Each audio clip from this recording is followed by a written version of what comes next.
आमी पयल्या वाचपान देवाचें उतर आयकलां आनी तातूंत आमकां खूब समजणी मेळ्ळ्या आसतलीच. एक मात्र तिचोर आमकां कळीत जाता, स्पश्ट जाता.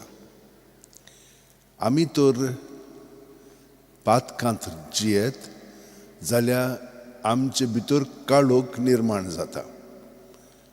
काळोखांत आमकां दिसती पडना न्हय. तेच भाशेन पातकांत जियेलीं की ना आमकां सगळें दिसता तें दिसना कशें जाता.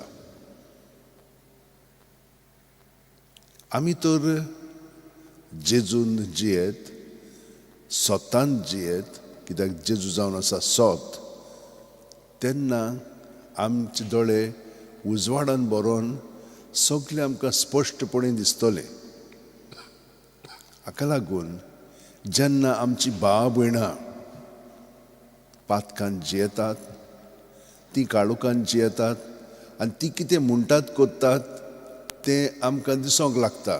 ती काळोखाची मनशां म्हणून. आनी ताका लागून आमचे मदें जेजू आसा ताचो प्रकाश ताच्या काळोखाचेर आमी फांकोवंक जाय. आनी कसो फांकयतले हांव? एक म्हणजे जेजूच्या नांवान तांची उतरां चाल कोन्यो धरूंक जाय.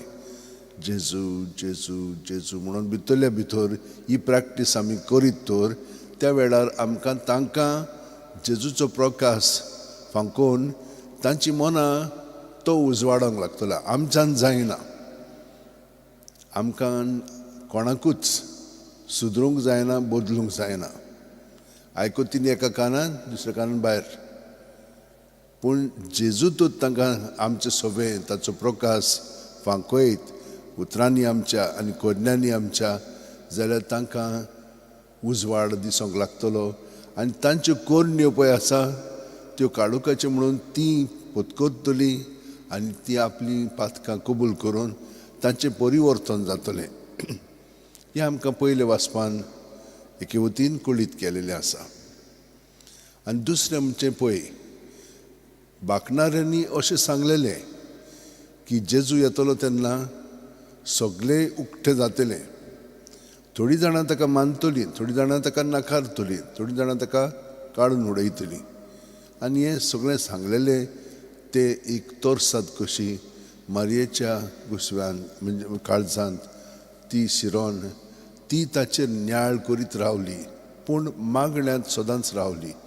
देवाचे येवजणे प्रमाणे सगळें जावं म्हणून तिणें पत्करलें आनी ती खालतेकायेन सगळें पळोवंक लागली. सगळें जें करूंक जाय तिणें देवा सवें तें तिणें केलें. हे भाशेन आमचें जिवीत आसा. आमी ते भाशेन कोत्ता, पूण अदीक खोलायेन करच्याक आमी आतां थोडो वेळ जेजू सवें आमची चिंतना भावना चाल भितर आसा तितली ताच्या नांवांत भायर काडया आनी ताचेर दवरलें म्हणटो तो आमचे सवें परतून बरोवन येतलो आनी ताची घोटाय आमकां मेळटली. कित्याक आमी ताचे कुडींतले सांदे आनी हें आमी जतनायेन सांबाळूंक जाय.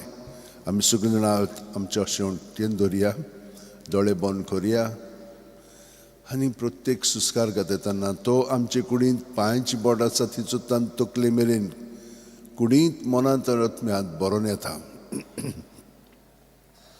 आनी आतां तकलेसान पांय मेरेन सुस्कार भायर सोडटना जेजू जेजू जेजू जेजू म्हणत रावया सुस्कार काबार जाय पर्यंत.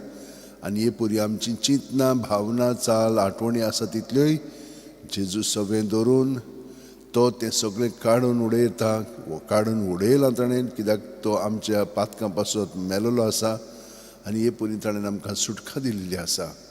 आनी ताचें जिवीत आमी पत्करया दुसरो सुस्कार घेतना. तो आमचे कुडींत मनांत आत्म्यांत भरोवन येता आनी आमी ताचे कुडींत आसा म्हणटोच ताचें जिवीत आमकां उदीकान उदीक उगडापें जाता. ताच्या परजोळान आमची चिंतना स्वतांत आमी जियोंक लागता आनी ताची वाट आमी चलोवंक लागता.